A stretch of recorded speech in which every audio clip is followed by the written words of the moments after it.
this kind of a format is one that I did research on for my dissertation. And I think that what I discovered in building a database of quilts that had any Chintz Applique in them, or a predominance of Chintz Applique, I guess, I didn't do just a single motif as criteria. But what happened was that when you can take a database and you can put things in order and you can search different ways, all of a sudden this group of about 13 to 15 quilts just kind of popped out at me, done in the Philadelphia and Trenton, New Jersey area, which is kind of a metropolitan area there right on the Delaware Bay.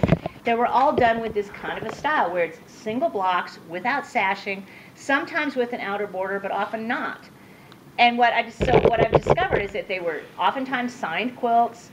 And now I'm trying to kind of advance the research I did for my dissertation by seeing if there are links between these quilts and what was the impetus behind these quilts that started in 1839 or 1840 that were signed album blocks like this. Why did they just virtually just pop up and then remain strong for about 10 years, just like the Baltimore album phenomenon, and then kind of fade out of favor again?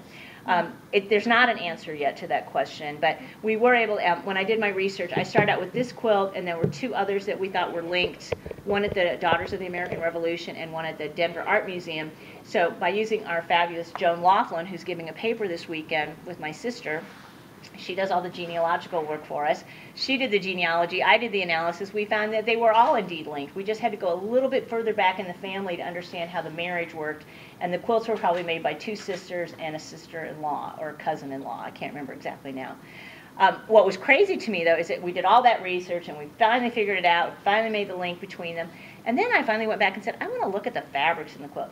I don't know that there's any research or any means really to discover exactly what fabrics were coming from where. Because when you look at, like, say, the Maryland album book, they talk a lot about fabrics, but the list of fabrics says 10 yards of chintz. It doesn't say what design. It doesn't say what type. I don't know if we'll ever be positive where all the fabrics were coming from.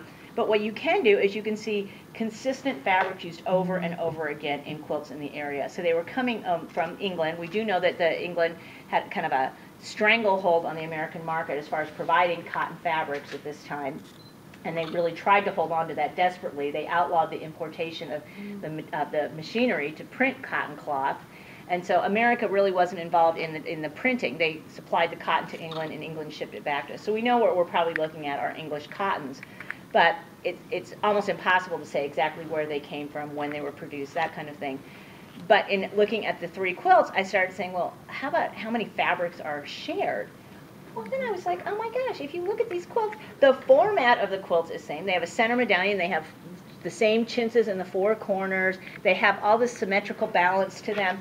They used probably 25 fabrics that were similar in all three quilts, but they might put them together in a different way. Like this wreath would be different with the flower in the middle, or they would take a flower from one place and add it to another. It's just incredible. And so when you did a visual of those, it was so obvious they were